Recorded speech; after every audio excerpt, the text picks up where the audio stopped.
اللہ کے پسندیدہ بنو، اللہ کے پسندیدہ، رب کریم کے پسندیدہ بنو، وہ جس طرح چاہتا ہے اس طرح کے بن جاؤ، جس طرح اللہ تمہیں پسند کرتا ہے اس طرح کے بنو، جس طرح کے رسول پاک صلی اللہ علیہ وسلم تمہیں پسند کرتے ہیں تم اس طرح کے بنو، جس طرح کے حضور چاہتے ہیں اس طرح کے بنو۔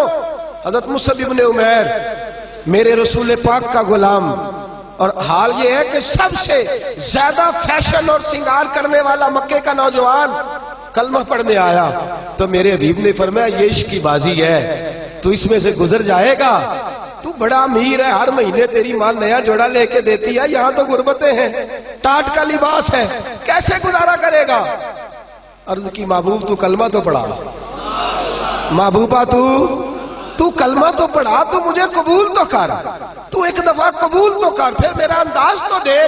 حضرت علی شیر خدا فرماتے ہیں میں نے اس بچے کو بھوک کاٹتے دیکھا ہے، میں نے اسے بوریے کا لباس پہننے ہوئے دیکھا ہے، سب سے اعلیٰ کپڑے پہننے والے کے پیر میں نے دیکھے، ایک جوتا اور رنگ کا، دوسرا جوتا اور رنگ کا۔ فرماتے میں نے انداز دیکھا اس شخص کا کہ میدان احد میں حضرت مصعب ابن عمیر شہید ہو گئے، اور حال یہ ہے کہ جو چادر ڈالی جا رہی ہے کفن کے لیے، اس سے سر ڈھانپتے تو پیر ننگے ہو جاتے، پیر ڈھانپتے تو سر ننگا ہو جاتا۔ رحمت للعالمین سرانے آ کے کھڑے ہو گئے، اور کی کریم رسول نے دست مبارک پہ بظاہر راشا تاری، حضور نے کھینچا چادر کو سر پہ رکھ دی، فرمایا میرے مصعب کے پیروں پر گھاس ڈال دو اور اسے دفن کر دو۔ اور پھر میرے رسول پاک صلی اللہ تعالی علیہ وسلم نے ہاتھ اٹھائے دعا کے لیے اور لفظ ادا کیا تو صحابہ کی چیخیں نکل گئیں۔ میرے رسول پاک نے فرمایا یا اللہ اس نے اپنا آپ بھلا کے تیری پسند کو اہمیت دی ہے، یا اللہ باقیوں سے رحمت کی نظر سے ملنا، اور جب میرا مصعب تیرے پاس آئے تو ذرا مسکرا کے ملنا، یا اللہ اس سے ذرا جو تیری شان کے لائق ہے ذرا اس سے مسکرا کے ملنا، اس لیے کہ یہ تجھے تیری پسند کا بن کے دنیا سے گیا ہے۔ جب میرے رسول پاک دفن کر چکے تو میرے نبی پاک صلی اللہ علیہ وسلم نے فرمایا، میرے محبوب فرماتے جنت کی حوریں لڑ رہی ہیں، کوئی کہتی ہے میں نے مصعب کے لیے دروازہ کھولنا ہے، کوئی کہتی ہے میں نے دروازہ کھولنا ہے، تو میرے دوست اس طرح کی پسند کیوں نہیں اپناتا جو اللہ کی پسند ہے؟ تو اس طرح کا کیوں نہیں بنتا جس طرح کی مصطفیٰ کی پسند ہے؟ رنگ چمن پسند نہ پھولوں کی بو پسند، ہم کو ہے وہ پسند جسے آئے تو پسند، ہم کو ہے وہ پسند جسے آئے تو پسند۔ میرے رسول پاک صلی اللہ تعالی علیہ وآلہ وسلم کے صحابہ نے اپنے آپ کو اس پسند میں ڈھالا۔ کام تھوڑا مشکل ہے، جوانی میں داڑھی رکھنا کام تھوڑا سا مشکل ہے، کھلے کھلے لمبے لمبے کپڑے پہننا کام ذرا نہیں نہ بول رہے آپ، بولنا اتنا مشکل ہے تو کرنا کتنا مشکل ہوگا۔ جوانی کے اندر اپنے آپ کو تبدیل کرنا کام ذرا تھوڑا مشکل ہے، لوگ ساری باتیں کر جاتے ہیں میری طرح، لمبے چوڑے دعوے، اور عمل کی بات آتی ہے تو پیچھے رہ جاتے ہیں۔ گفتگو ستاروں سے زیادہ روشن، باتیں آسمان سے زیادہ اونچی، لیکن مرضی اپنی کرنی ہے، اللہ رسول کی نہیں، چلنا اپنی عقل کے مطابق ہے، رب رسول کی مرضی کے مطابق نہیں۔ میرے عزیز تو اللہ رسول کی مرضی کے مطابق ڈال جا۔ میرے رسول پاک صلی اللہ علیہ وسلم کی پیاری زوجہ حضرت خدیجہ الکبریٰ رضی اللہ تعالی عنہ، کل ان کا یوم وصال گزرا ہے، ان کی ایک بات کرنا بڑا ہی ضروری ہے، اور آپ بھی عنوان میں گئی سیدہ طیبہ طاہرہ حضرت خدیجہ الکبریٰ رضی اللہ۔ مال اتنا ہے کہ مکے کی سب سے امیر عورت ہے، پاکیزگی اتنی ہے، پاکیزگی مال ہونے کے باوجود پاکیزگی اتنی ہے کہ سارا مکہ ان کی پاکیزگی کی گواہی دیتا ہے۔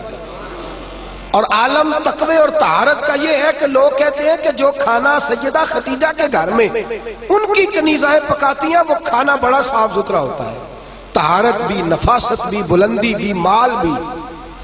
یہی بی بی در رسول پہ حاضر ہو گئی صلی اللہ، حضور کی زوجیت میں حضرت خدیجہ آئی۔ ماڑا بندہ تگڑا ہو جائے تو اس کا گزارا کافی ہو جاتا ہے، اور تگڑا بندہ اگر کبھی غریب ہو جائے نا اس کے لیے گزارا کرنا نہیں۔ میں اور مثال کھول کے دیتا ہوں، غریب گھر کی بیٹی بیاہ کے امیر گھر میں چلی جائے نا، غریب گھر کی بچی، اس کے حالات بہتر ہو جاتے ہیں، اور اگر امیر گھر کی بچی غریب گھر میں آ جائے تو اللہ تعالیٰ ہی فضل کرے تو معاملات ہے، ورنہ بڑی دور دور تک معاملات بگڑتے ہیں، بڑی دور دور تک۔ یہ شہزادی ہے، یہ ملکہ ہے، یہ در رسول پہ آ گئے، اور حال یہ تھا کہ 20 نوکرانیاں گھر میں کام کرنے والی، 20 خادمائیں، لیکن حضرت ختیجہ جب در رسول پہ آئیں سارا مال لا کے رسول اللہ کے قدموں میں پیش کر دیا، سارا مال لا کے قدموں میں پیش کر دیا، ہر چیز رکھ دی، اور میرے نبی نے ٹائم نہیں لگایا، 2-4 گھنٹے ہی لگے، سارا غریبوں میں بانٹ دیا ہے، بٹ گیا سارا غریبوں میں۔ دوست کتنا مشکل ہے اپنے آپ کو ڈالنا، لیکن میرے نبی پاک کو پسند تھا نا یہ عالم، تو حضرت ختیجہ ڈھل گئی سیدہ ختیجہ۔ اور یارو وہ بی بی جو پانی کا گلاس بھی کوئی لا کے دیتا ہے تو استعمال فرماتی ہیں، اس عورت نے اپنے گھر میں مٹی کا چولہا بنایا، اس چولہے میں اپنے ہاتھوں سے آگ جلائی، پھر اس چولہے پہ کھانا پکایا، پھر وہاں جو ہے وہ روٹیاں بنائی، اور وہ بی بی جب باورچی خانے سے کھانا لے کے نکلی تو بخاری مسلم اٹھا کے دے کہ جب تو اللہ کا پسندیدہ بنتا ہے تو عالم کیا ہوتا ہے۔ حضرت ختیجہ جب ادھر سے حضرت خدیجہ الکبریٰ نکلی ہے کھانا لے کے، اپنے ہاتھوں پہ کھانا رکھا ہے، اپنے ہاتھوں سے کھانا بنا، اور ابن شام کہتے ہیں وہ کپڑے ان پر کئی پہ ود لگے ہوئے ہیں۔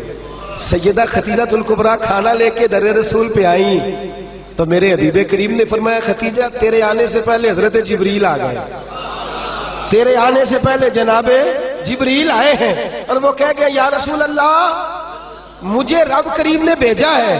اللہ فرماتا ہے کہ ختیجہ کھانا لے کے آ رہی ہے۔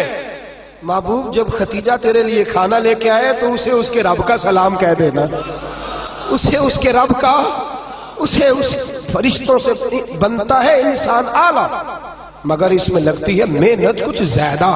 کہا میرا سلام کہہ دو، اس لیے کہ اس نے اپنی پسند چھوڑ دی ہے، وہ اللہ کی پسندیدہ بن گئی ہے۔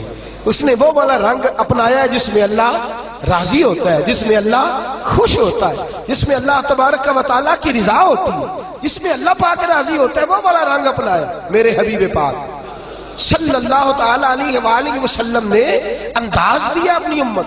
فرمایا مرضیاں نہ کرتا پھر تو الجھ جائے گا، اپنی مرضی کا رنگ نہ اخذ کر، تو الجھ جائے گا، تجھے ڈور کا سرا ہی نہیں ملے گا، تو ہر وقت اسی خودی کے چکر میں بے حال رہے گا۔ رب کریم کی مرضی کے مطابق ڈال جا، اللہ کی مرضی کے مطابق ڈال جا۔ میرے دوستو ہم نے ہر وہ رسم جو ٹکراتی ہے دین سے، ہر وہ چیز جو دین سے ٹکراتی ہے، جو اسلام سے متصادم ہے، جو اللہ تبارک و تعالیٰ کے قانون کو چیلنج کرنے والی، ہر وہ چیز اوڑ کر کے ہم نے اسلام کے اندر داخل کر دی ہے۔